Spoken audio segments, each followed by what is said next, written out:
ಸ್ಯಾಂಡಲ್ವುಡ್ನಲ್ಲಿ ಕರಾವಳಿ ಅನ್ನುವ movie controversy ಏನ್ರಿ ಇದು? ಬನ್ನಿ ನೋಡೋಣ.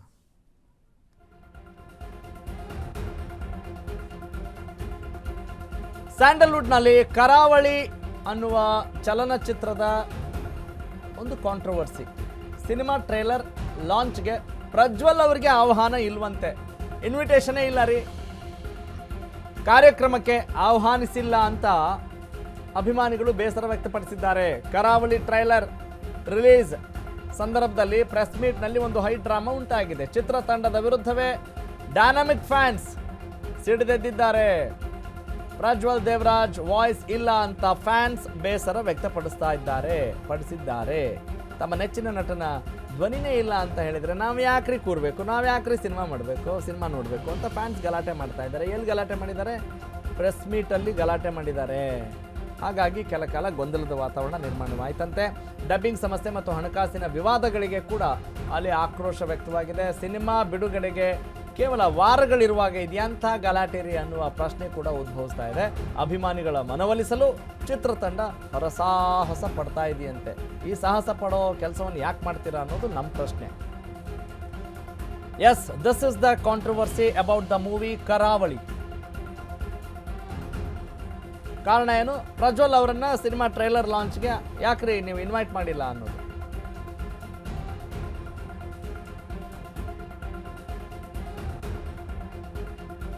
ಎಸ್, ಮತ್ತಷ್ಟು ಅಪ್ಡೇಟ್ ನೋಡೋಣ.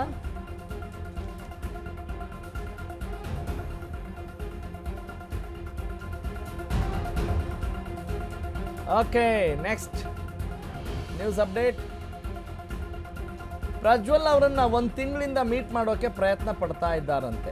Okay, this is the matter. ರಾತ್ರಿವರೆಗೂ ನಟ ಪ್ರಜ್ವಲ್ ಬರ್ತೀನಿ ಅಂತ ಹೇಳಿದ್ರು. ಓಕೆ, ಪ್ರಜ್ವಲ್ ದೇವರಾಜ್ ಬರ್ತೀನಿ ಅಂತ ಹೇಳಿದ್ರಂತೆ.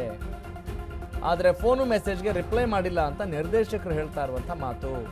ರಾಜ್ ಬಿ ಶೆಟ್ಟಿ ಬಂದಿದ್ದಕ್ಕೆ ಪ್ರಜ್ವಲ್ಗೆ ಇರಿಸು ಮುರುಸು ಇಲ್ಲ. Okay, then what is the problem? Prajwal ಧ್ವನಿ ಪಾತ್ರಕ್ಕೆ ಸೂಟ್ ಆಗುತ್ತೋ ಇಲ್ವೋ ಗೊತ್ತಿಲ್ಲ.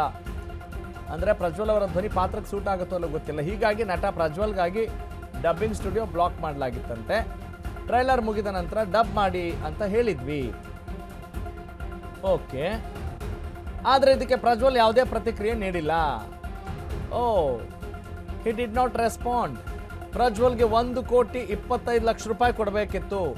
1 ಕೋಟಿ ರೂಪಾಯಿ ಕೊಟ್ಟಿದ್ದೀವಿ. ರೂಪಾಯಿ ಅಂತ ರೂ ಸೇರಿಸಿ ಅಲ್ಲಿ.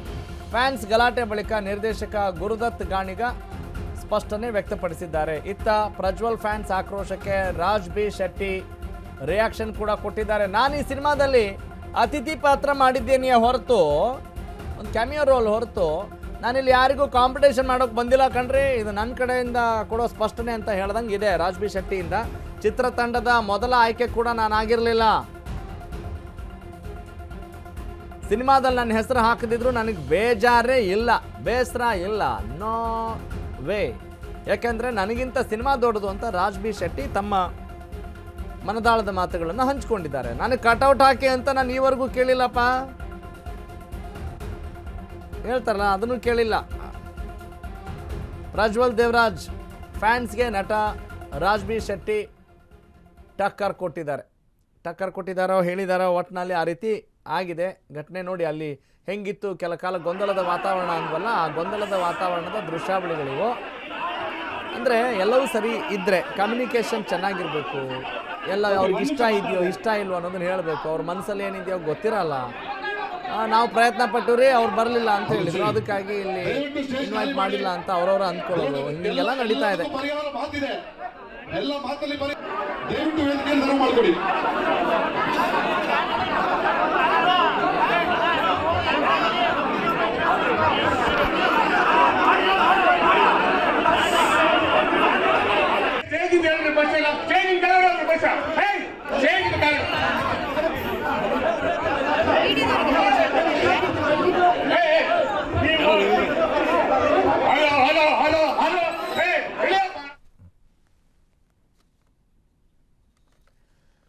ಗಂಗಾ ಜಾಧವ್ ನನ್ನ ಸಹೋದ್ಯೋಗಿ ಈ ಬಗ್ಗೆ ಮತ್ತಷ್ಟು ಮಾಹಿತಿ ನೀಡ್ತಾರೆ. ಗಂಗಾ, ಮೊದಲೇ ಥಿಯೇಟ್ರಿಗೆ ಎಲ್ಲ ಪ್ರೇಕ್ಷಕರು ಬರಲ್ಲ ಅಂತ ಚಿತ್ರತಂಡ ಆಗಿರ್ಬೋದು ನಮ್ಮ ಸ್ಯಾಂಡಲ್ವುಡ್ಡೇ ಯೋಚನೆ ಮಾಡ್ತಿರುವಾಗ ಈ ಕರಾವಳಿ ಚಿತ್ರದ ಏನು ಸಮಾಚಾರ, ಏನು ಸಮಸ್ಯೆ?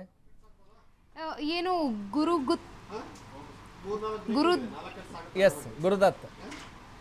ಗುರುದತ್ ಅವರ ನಿರ್ದೇಶನದಲ್ಲಿ ಈ ಒಂದು ಕರಾವಳಿ ಚಿತ್ರ ಮೂಡಿ ಬರ್ತಾ ಇರುವಂಥದ್ದು. ಇವತ್ತು ಈ ಒಂದು ಟ್ರೈಲರ್ ರಿಲೀಸ್ ಆಗಿತ್ತು.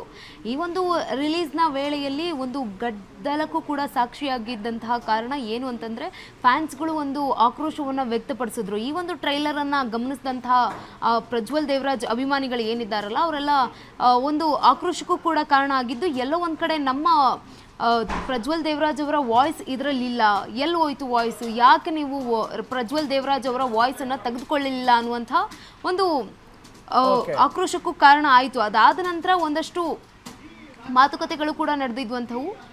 ಇಲ್ಲಿ ಗಮನಿಸ್ತಾ ಹೋಗೋದಾದ್ರೆ, ಈಗ ಪ್ರಜ್ವಲ್ ದೇವರಾಜ್ ಅವ್ರನ್ನ ಇನ್ವೈಟ್ ಮಾಡಿಲ್ವಾ, ಅದ್ರ ಬಗ್ಗೆ ಮಾಡಿದ್ರು ನಿರ್ದೇಶಕರು ಕೂಡ ಸ್ಪಷ್ಟನೆಯನ್ನ ಕೂಡ ಕೊಟ್ಟಿರುವಂತದ್ದು. ನಿನ್ನೆಯವರೆಗೂ ಕೂಡ ಅವರು ಕಾಲಲ್ಲಿ ಸಿಕ್ಕಿದ್ದಾರೆ, ಮೆಸೇಜ್ ಕೂಡ ಮಾಡಿದ್ದಾರೆ, ಎಲ್ಲವೂ ಕೂಡ ಬರ್ತೀನಿ ಅಂತ ಹೇಳಿದ್ದಾರೆ. ಆದ್ರೆ 11 ಗಂಟೆ ಆಗ್ತಾ ಇದ್ದಾಗ ಆಗ ಬರಲ್ಲ ಅಂತ ಹೇಳಿರುವಂತದ್ದು. ಯಾವಾಗ? ಬೆಳಿಗ್ಗೆ 11 ಗಂಟೆಗೆ. ಬೆಳಗ್ಗೆ 11 ಗಂಟೆ.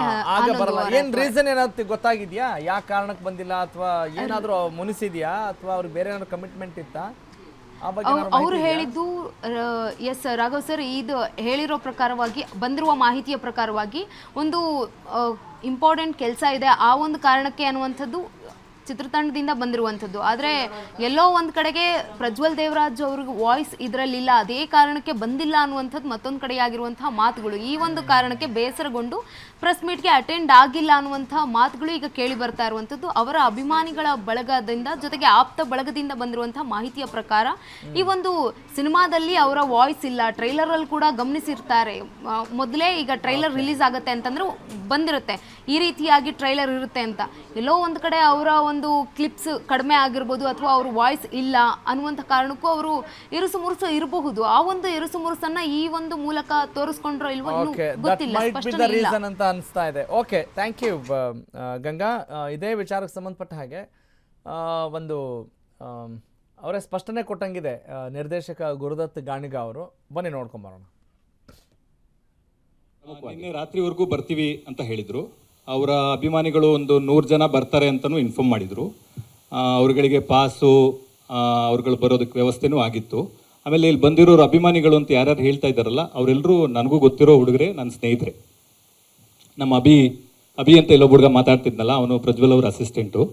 ಆಮೇಲೆ ಇನ್ನೊಬ್ರು ನಮ್ಮ ದೇವು, ಇವರೆಲ್ಲ ನಮ್ಮ ಆತ್ಮೀಯ ಹುಡುಗರೆ, ಪ್ರಜ್ವಲ್ ಅವ್ರ ಜೊತೆಗೇ ಇರೋರು ಇವರು. ಸೊ ಅವ್ರು ಯಾಕೆ ಸಡನ್ ಆಗಿ ಬರಬಾರ್ದು ಅಂತ ಡಿಸೈಡ್ ಮಾಡಿದ್ರು ಅಂತ ನಂಗೆ ಪ್ರಾಮಾಣಿಕವಾಗಿ ಗೊತ್ತಿಲ್ಲ. ಅವ್ರದ್ದೊಂದು ಸಣ್ಣ ಡಬ್ಬಿಂಗ್ ಇಶ್ಯೂ ಒಂದಿತ್ತು.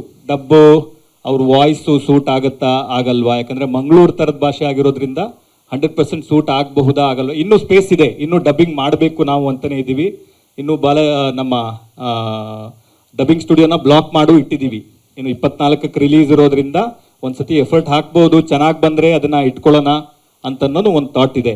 ಆದರೆ ಸಡನ್ನಾಗಿ ಈ ಥರದ್ದು ಇವರೆಲ್ಲ ಗೊತ್ತಿರೋರೆ, ಆಮೇಲೆ ಇವ್ರು ಯಾರು ಬೇರೆಯವರಲ್ಲ, ಇವ್ರು ಯಾರು ನಮ್ಗೆ ಗೊತ್ತಿಲ್ಲದೆ ಇರೋರಲ್ಲ, ಎಲ್ಲಿಂದನೋ ಉದ್ಭವ ಆಗಿರೋರಲ್ಲ. ಓಕೆ, ಈಗ ಇವರು ಕೂಡ ಇದು ನಿರ್ದೇಶಕ ಗುರುದತ್ ಗಾಣಿಗ ಅವರ ಮಾತಾದರೆ, ರಾಜ್ಬಿ ಶೆಟ್ಟಿ ಅವರು ಕೂಡ ಮಾತನಾಡಿದ್ದಾರೆ ಅನ್ನೋ ಮಾಹಿತಿ ಇದೆ. ಬನ್ನಿ ಗಮನಿಸೋಣ. ಅಂಡ್ ಈ ಸಿನಿಮಾ ಮಾಡಿದ್ಮೇಲೆ, ಅಂದ್ರೆ ನೀವು ಒಂದು ಆಗ ಪ್ರಶ್ನೆ ಕೇಳಿದ್ರೆ, ಅಂದ್ರೆ ನಾ ಬಂದ್ಮೇಲೆ ಇರುಸು ಮುರುಸು ಆಯ್ತಾ ಅಂತ. ಅಂಡ್ ನಾನು ಇವರ ಮೊದಲ ಚಾಯ್ಸ್ ಆಗಿರ್ಲಿಲ್ಲ, ನನಗಿಂತ ದೊಡ್ಡ ನಟರು ಇವರ ಮೊದಲ ಚಾಯ್ಸ್ ಆಗಿತ್ತು. ಬಟ್ ಬೇರೆ ಬೇರೆ ಕಾರಣಗಳಿಂದ ಅವ್ರು ಆಗದೇ ಇದ್ದ ಕಾರಣಕ್ಕೆ ಕೊನೆಗೆ ನಾನು ಬಂದಿತ್ತು. ಹಾಗಾಗಿ ಆ ರೋಲ್ ಮೊದಲಿಂದ ಇತ್ತು. ಇಟ್ಸ್ ನಾಟ್ ದಟ್ ಅದೊಂದು ಪಾತ್ರ, ಅದು ಬರವಣಿಗೆಯಲ್ಲೇ ಆ ಒಂದು ಪಾತ್ರ ಇದೆ.